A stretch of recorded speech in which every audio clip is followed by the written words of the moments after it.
What's up, ladies and gentlemen? I am Brad Browning, YouTube's #1 marriage and divorce expert, and welcome to my latest and greatest free advice video, in which I'll be sharing 4 ways to stop a divorce and repair your marriage while you still can. Now, I'm going to keep this video as brief as possible, so you really have no reason not to watch it all the way to the end. Okay, let's dive straight into it, starting with the first step towards saving your marriage. And step number 1 is to accept that your marriage is in crisis. Now, there is some good news here, folks. If you are watching this video, then you've already at least partly accomplished this first step. In most cases, a relationship that's failing is not going to fix itself. So the first key to fixing things is to accept that the marriage is failing and that you need to take action to repair it. Now, this can actually be a difficult thing to recognize when it's happening in your own relationship, but once you acknowledge the challenging situation that you are facing, you can then begin to work on undoing the damage and breaking out of the negative cycles in the relationship and the marriage that have led you to this point. Now, number 2 is to use my dispute diffusing system to prevent further damage. So many couples facing a marriage crisis arrive at this point because of, ongoing toxic, attraction-killing arguments. Now, this isn't the case 100% of the time.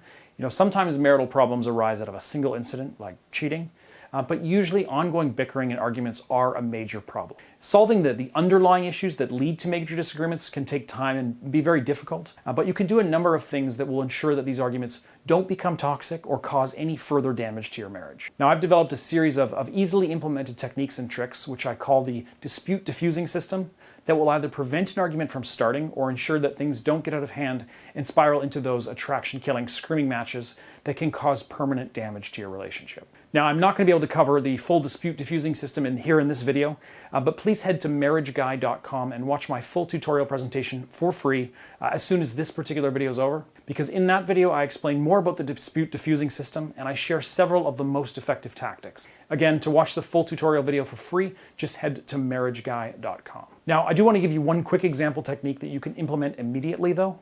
So next time you have a complaint or an issue to bring up to your spouse, make sure you avoid using the word you and instead phrase your concern with the word I. So for example, don't always say to your partner, "You're always leaving dirty dishes in the kitchen sink. Why can't you just put them in the dishwasher?"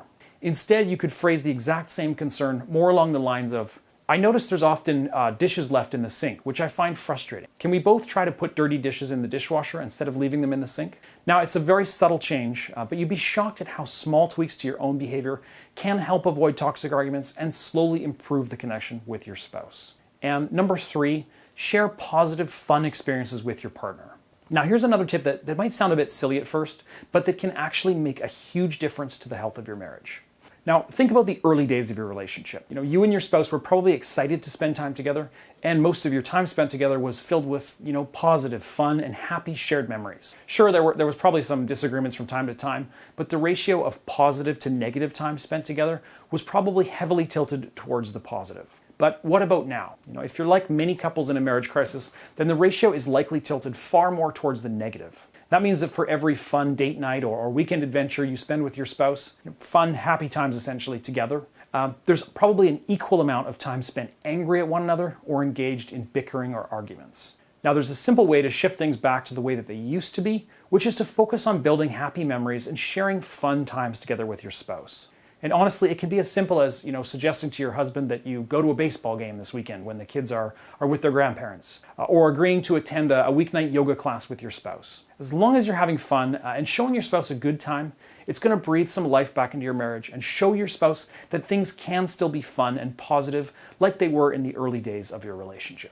Often, we tend to get too used to constantly arguing and to having disagreements with our spouse and forget that fun and intimacy are the basis of every healthy marriage. So don't forget that and make sure that you have more positive time spent with your spouse to balance out any negative feelings and interactions.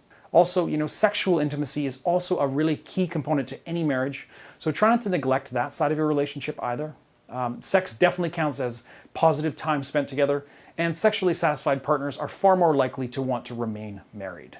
And number 4, get my ongoing coaching help to save your marriage. So whether you've already tried marriage counseling or not, there's no more affordable way to improve the chances of repairing your marriage than to sign up for my ongoing one-on-one coaching. You can learn more about hiring me as your personal marriage coach, and I promise it's not nearly as expensive as you might think, by visiting marriageguy.com/coaching. And that is it for this video, ladies and gentlemen. Thanks for sticking it out and watching all the way to the end, and best of luck repairing your marriage. I'll see you in the next video.